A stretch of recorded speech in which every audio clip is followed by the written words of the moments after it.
معزز حضرات گرامی، آج کے دور میں جس میڈیا کے اندر آپ لوگ ہیں، سید الانبیاء صلی اللہ علیہ وآلہ وسلم کی اس دور کے بارے میں ایک حدیث جو ہے وہ بالکل اس کے مصداق ہے۔ آپ نے فرمایا دجال کی آمد سے پہلے کے چند سال دھوکے اور فریب کے سال ہوں گے۔ میڈیا بنیادی طور پر ایک دھوکہ ہے، ایک فریب ہے، ایک جھوٹ ہے جو یوں لگتا ہے کہ آپ کو سچ بولا جا رہا ہے اور سچائی کی بات ہو رہی ہے۔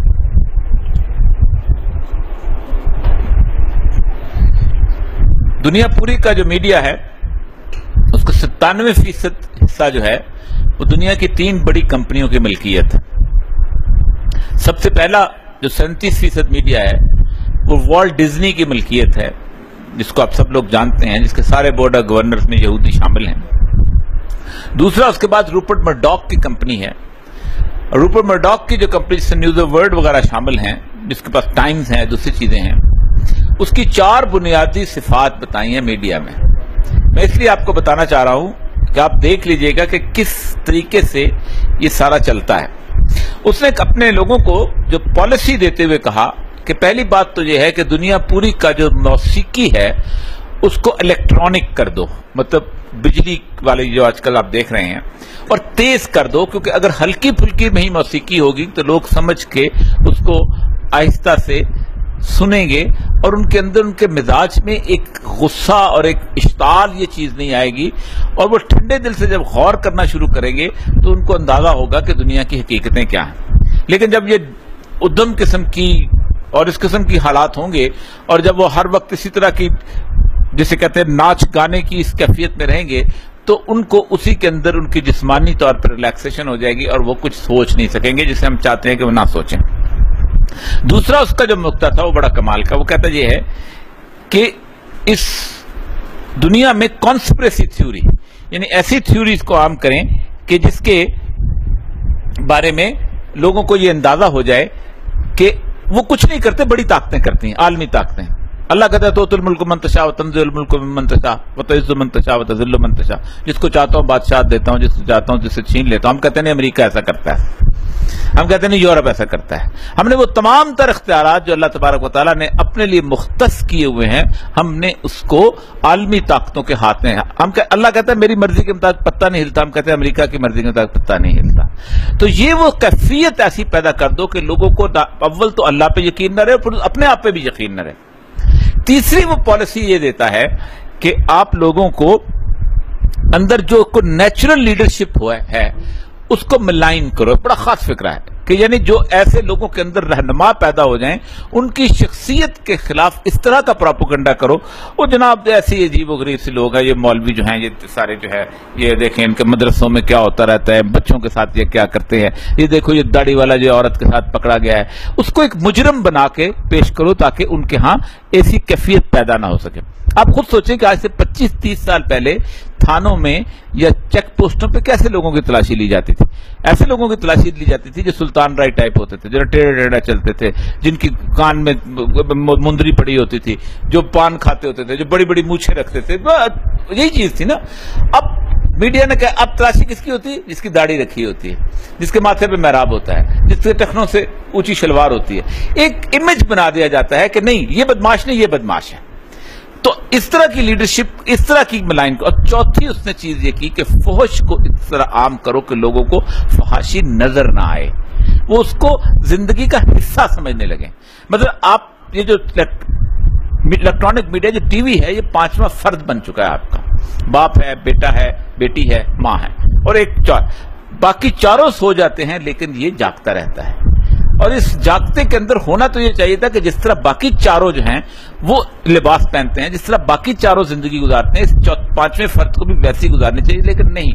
لیکن کیا مجھے دنیا کی ماڈرن ترین گھر کے اندر جو کہ سارے کے سارا اتنا ماڈرن ہو کہ جس نے دنیا میں اخلاقیات بھی ختم کر دی ہوں، اس کے اندر بھی کوئی بیٹی اپنے باتھ روم سے نکل کے اپنی ٹانگیں دکھاتے ہوئے یہ نہیں کہتی کہ دیکھیں اس کریم سے میری ٹانگیں کتنی نرم ہو گئی ہے، لیکن میڈیا میں وہ دکھائی جاتی ہیں اور ہم اس کو روٹین میں لیتے ہیں، ہم اس کا اندازہ تک نہیں ہوتا کہ یہ کیسے ہو گیا ہوا. یعنی اس طرح فحش کو عام کرو کہ جیسے لوگ اس کو سمجھیں کہ یہ کوئی فحش ہے نہیں. یہ وہ 4 بنیادی. اس کے بعد تیسری جو ہے ٹی ڈی ٹرنرز کی کمپنی ہے. باقی سارے کا سارا جو میڈیا ہے وہ اس کا ایک قسم کا موتا, ایون الجزیرہ تک انہوں نے خرید لیا ہوا ہے. ہوتا یہ ہے کہ وہ چند چیزیں آپ کی لگاتے ہیں, مطلب مجھے اگر وہ وہاں اپنا بٹھاتے ہیں یا میری کالم چھاپتے ہیں, یا مجھے تو وہ اس لیے بتاتے ہیں کہ آپ جیسے لوگ اسے دیکھنا شروع کریں, اور پھر باقی جن لوگوں کو انہوں نے اس کبوتروں کو کیچ کرنا ہے, اس کو ان پہ انہوں نے دانا ڈالنا ہے, تو وہ ان کو ڈل سکے. وہ اپنے آپ کو یہ ثابت کرنے کی کوشش کرتے ہیں کہ ہم بہت آزاد ہیں, ہم سارے نقطہ نظر کو پیش کرتے ہیں, اور جہاں کسی کی اس کو آواز کو بند کرنا ہے وہ اس کو کر دیتے ہیں. یہ بنیادی طور پر میڈیا, وہ جو سید الانبیاء صلی اللہ علیہ وسلم کی وہ حدیث ہے کہ دھوکے اور فریب کا سال ہیں, اور اس دھوکے اور فریب کے سالوں کے اندر آپ کو کیسے اس کے ساتھ آگے بڑھنا ہے.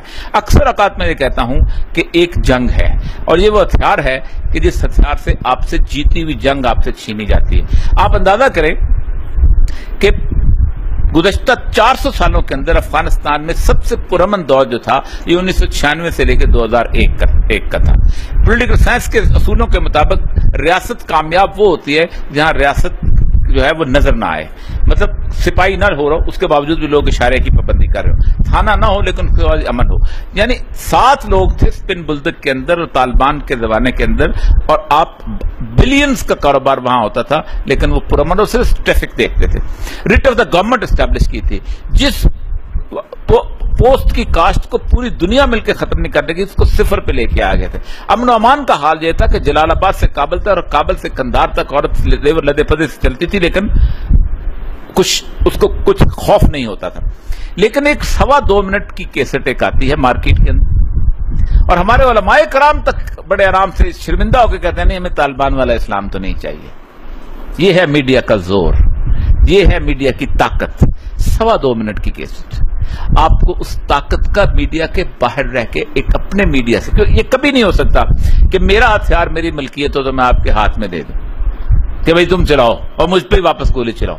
ایسا نہیں ہو سکتا. وہ اتنی ہی چلانے دیں گے کہ جتنی ان کی بس میں ہوتی ہے. تو میں ہمیشہ یہ کہتا ہوں پوری دنیا کے اندر جہاں پہ میں گیا ہوں کہ اپنا ہتھیار خود خریدو, اپنا ہتھیار خود بناؤ.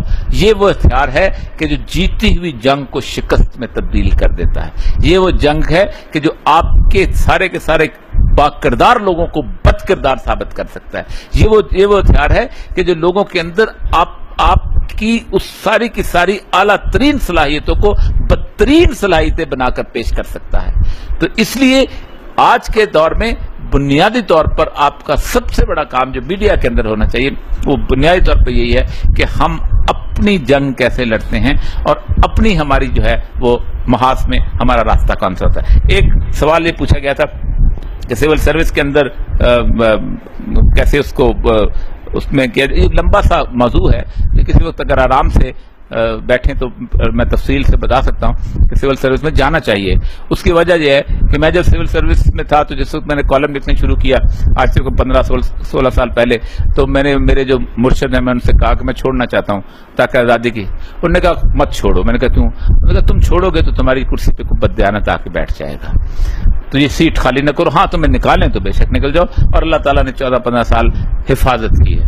میں اکثر اوقات لوگوں سے کہتا ہوں کہ اللہ تبارک و تعالیٰ کی اگر نشانیوں کو اور اس کے توکل کو دیکھنا ہو تو مجھ سے زیادہ ناشکرہ کو نہیں اگر میں اللہ تبارک تعالیٰ کے توکل کو نہ مانوں کہ مجھے جس طرح میری اس نے حفاظت کی ہے, میرے جس طرح اس نے نصرت کی ہے, مجھے جس طرح ان لوگوں کے دلوں میں اللہ تبارک تعالیٰ نے میرا خوف ڈالا ہے, یہ صرف اللہ تبارک و تعالیٰ کا. دنیا میں کسی کے ساتھ تو میں اکیلا ہی اس چیز کی مثال بن سکتا ہوں کہ اگر آپ سول سروس میں جائیں تو آپ حق اور سچ کو قائم رکھ سکتے ہیں, اور اگر آپ حق اور سچ پہ قائم رہتے ہیں تو پھر یہ کبھی نہیں ہوتا کہ تنزل الملائکہ والی بات جو ہے کہ اللہ تعالیٰ ملائکہ آپ کی نصرت کے لیے اتارے. واخر دعوانا الحمدللہ.